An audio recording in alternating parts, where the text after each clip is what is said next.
नमस्ते दोस्तों, आज मैं बात करने वाला हूँ क्रिया योग के बारे में। क्रिया योग आखिर किस प्रकार की टेक्निक है और आप इस टेक्निक को कैसे सीख सकते हैं। क्रिया योग का जो विज्ञान है उसके अंदर आखिर क्या बताया गया है जिसके वजह से हमारी स्पिरिचुअल प्रोग्रेस बहुत फास्ट होती है। तो इन सारी बातों को जानने के लिए आप वीडियो के अंत तक बने रहें और वीडियो के अंत में मैं ये भी बताऊंगा कि क्रिया योग की प्रैक्टिस के दौरान मेरे अंदर और मेरे स्पिरिचुअल जर्नी में क्या क्या चेंजेस आए हैं। तो आइए शुरू करते हैं। दोस्तों, आज से 3 साल पहले मैंने एक किताब पढ़ी थी, ऑटोबायोग्राफी ऑफ अ योगी, और उस किताब में एक चैप्टर है द साइंस ऑफ क्रिया योगा। ये चैप्टर पढ़ के मुझे समझ में आया कि क्रिया योगा आखिर क्या है और कैसे इससे हमारी जो स्पिरिचुअल प्रोग्रेस है वो फास्ट हो सकती है। अगर एक नॉर्मल व्यक्ति रोज़ मेडिटेशन करे, अपने थॉट्स को ऑब्ज़र्व करे, तो शायद उसकी जो जर्नी है वो उतनी ज़्यादा फास्ट नहीं होगी।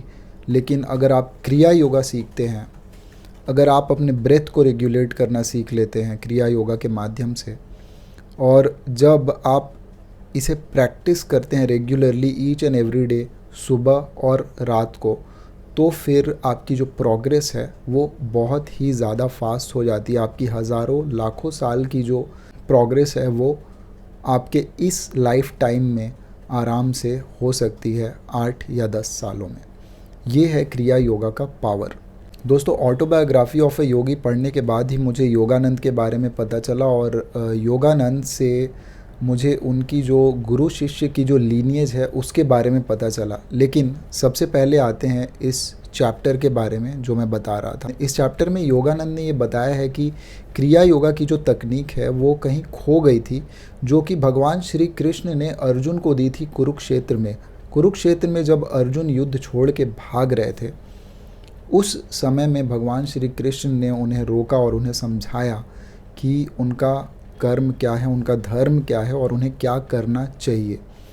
और इस चीज़ को समझाते समझाते वो क्रिया योग का जो ज्ञान है वो अर्जुन को दे देते हैं, और तब अर्जुन को समझ में आता है कि उन्हें क्या करना चाहिए। तो इसीलिए क्रिया योग को हम कर्म योग भी बोलते हैं और राज योग भी बोलते हैं, क्योंकि कहा जाता है कि क्रिया योग से बड़ा कोई योगिक पद्धति नहीं है डिवाइन को, रियलिटी को, ट्रुथ को जानने का। अगर आप योगिक फ़िलॉसफी में देखें तो क्रिया योग एक बहुत ही फास्ट रास्ता हो सकता है उस डिवाइन को पाने का, उस ट्रुथ को जानने का।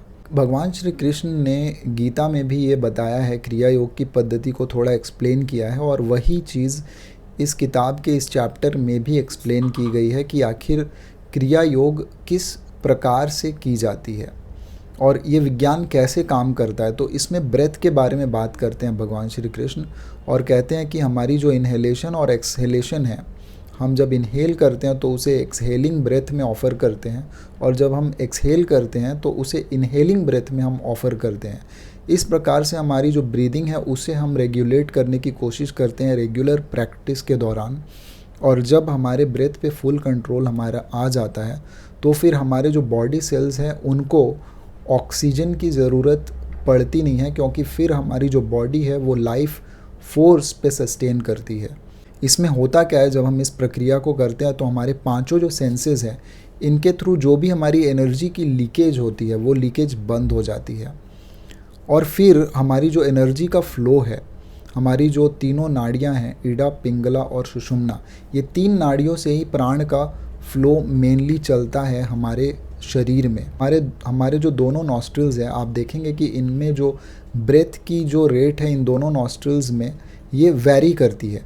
एक नॉस्ट्रिल में तेज़ आपको ब्रेथ आएगी तो एक नॉस्ट्रिल में स्लो आती है, और ये फिर इंटरचेंज होते रहता है 45 या 30 मिनट्स के इंटरवल पे।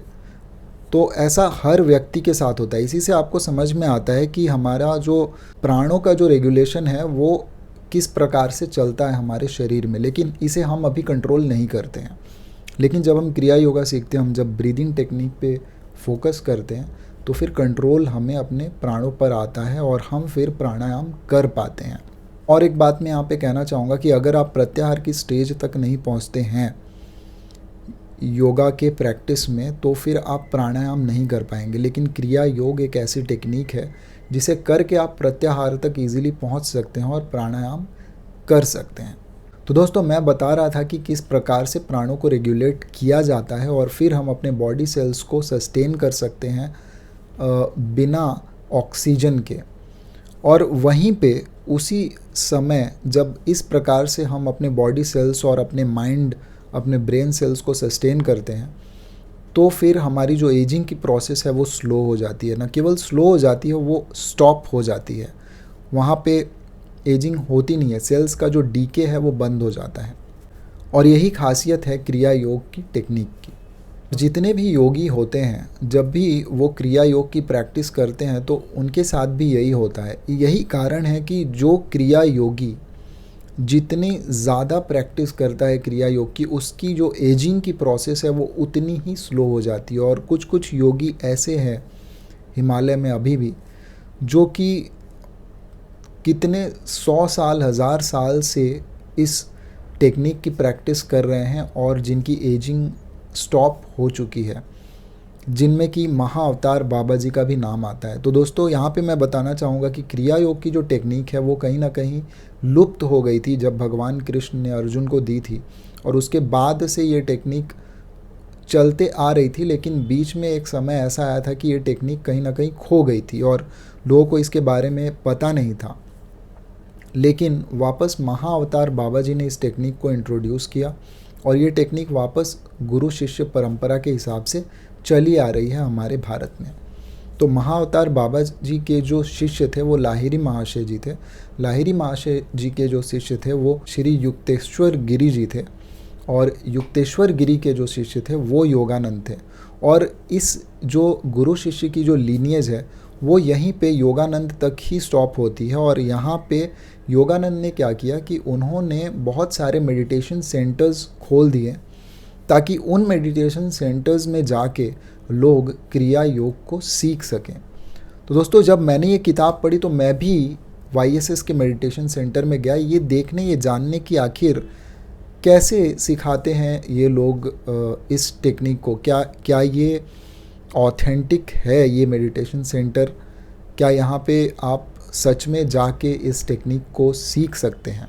तो दोस्तों, मैं बताना चाहूँगा कि मैंने वहाँ की मेंबरशिप ली है, मैं YSS का मेंबर हूँ। मैं इस मेडिटेशन टेक्निक को प्रैक्टिस कर रहा हूँ जब से मैंने ज्वाइन किया है। और दोस्तों, जब से मैंने क्रिया योगा की प्रैक्टिस शुरू की है, मुझे ये समझ में आया है YSS जाके कि वहाँ पे जो भी प्रोसेसेस आपको बताए जाते हैं, सिखाए जाते हैं, वो पूरी की पूरी ऑथेंटिक है। यहाँ की मेंबरशिप भी बहुत ही चीप है, एक स्टूडेंट भी यहाँ की मेंबरशिप अफोर्ड कर सकता है, ये इतनी सस्ती है। तो जब आप यहाँ पे जाते हैं, आप यहाँ पे जाके अगर आप मेंबर नहीं है तो भी आप यहाँ पे जाके मेडिटेशन कर सकते हैं। और इनके YSS के मेडिटेशन सेंटर जब आप जाएंगे तो आपको एक बहुत ही पीसफुल फीलिंग आएगी, आप बहुत ही काम महसूस करेंगे। वहाँ का एटमॉस्फेयर ऐसा है, क्योंकि वहाँ पे लोगों को पहले ही जब आप एंटर करते हैं वहाँ पे, तो वहाँ पे बोल दिया जाता है कि आप अपने फ़ोन्स को स्विच ऑफ कर दें। तो पहली बात तो ये, और लोग एक ऐसे स्टेट में वहाँ पे रहते हैं कि ज़रूरत नहीं होता है कि वो लोग एक दूसरे से भी बात करें, वो लोग बस जाते हैं, मेडिटेट करते हैं, और इसलिए उस जगह की एनर्जी ऐसी बन जाती है कि वहाँ पे एक बहुत ही पीसफुल एक अनुभूति होती है। मैं तो कहूँगा कि अगर आपको क्रिया योग में इंटरेस्ट है तो आप ज़रूर पता करें कि आपके घर के पास कोई मेडिटेशन सेंटर है कि नहीं YSS का।